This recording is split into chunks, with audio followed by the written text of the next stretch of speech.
we won't see a decline in anti-Muslim sentiments, and we won't see a decline in the war on terror because we've removed troops. War on terror it is comprised of our security policies within the United States, our global security policies. I think that's more of a literal sort of understanding of the war on terror, that we actually sent troops to Afghanistan and to Iraq. Institutions of the war on terror, homeland security, all of these things, the kind of securitization of immigration, the use of DNA and all these sorts of these new technologies were produced by the war on terror, and they're still with us. It's hard to undo policies once we put them into place. So, we've now seen an expansion of surveillance in the United States. It's ever present in our life, and a lot of that is because of the war on terror. Troops leaving Afghanistan maybe is a kind of a very public, spectacular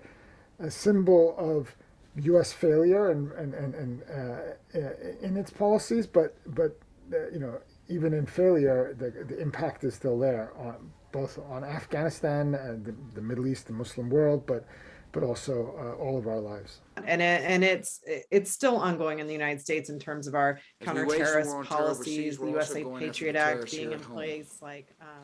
And one of the most important tools we have used to protect the American people is the Patriot Act. For me, 9/11 happened at a time when I had lived enough of my life in the United States pre 9/11, and then now almost an equal amount of time like post 9/11. So I really saw the shift dramatically. I did definitely feel a sense of hypervisibility. So I was reading a lot of Persian books at that point, so I wouldn't, for instance, I was conscious of reading Persian books in public. I would sort of censor myself. I remember when I would meet friends who were from the Middle East, we would kind of avoid using Persian or Arabic and so forth. So in that sense, we were very cognizant of being watched and of being potentially marked. After 9/11, people got scared, but I was here on that time in the mosque, but we never closed the mosque because we are praying 5 times a day, every day, 7 days a week, 30 days a month, 365 years a year.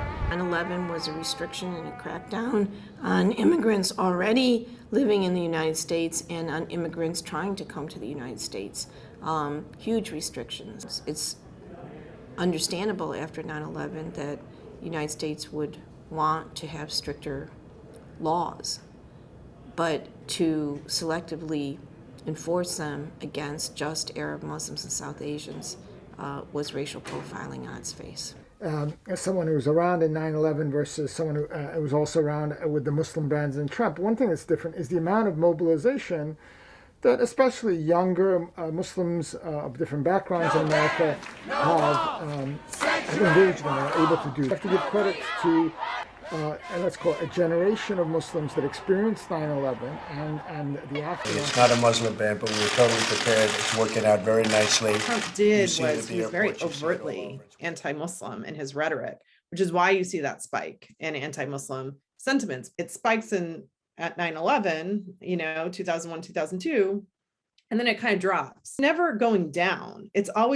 drops because there was this moment and it just increased, but it just slowly is going actually up. It's Bush and Obama and then Trump. So those policies are all being put into place during this 20-year period. And those policies are put into place with public support. As terrible as Muslims felt Trump was, the one thing that he did was, because he was so overt in his anti-Muslim rhetoric, it actually got people to pay attention. Positive side, we are also seeing more and more activism, resistance, and more Muslim politicians, more people running for office. I am Congresswoman-elect Rashida Tlaib.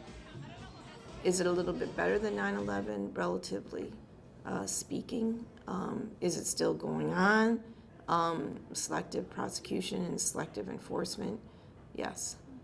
If I'm a good person, I believe the faith to Allah, really, Allah's help coming to us. That's why we are not feel weak. we are every time strong.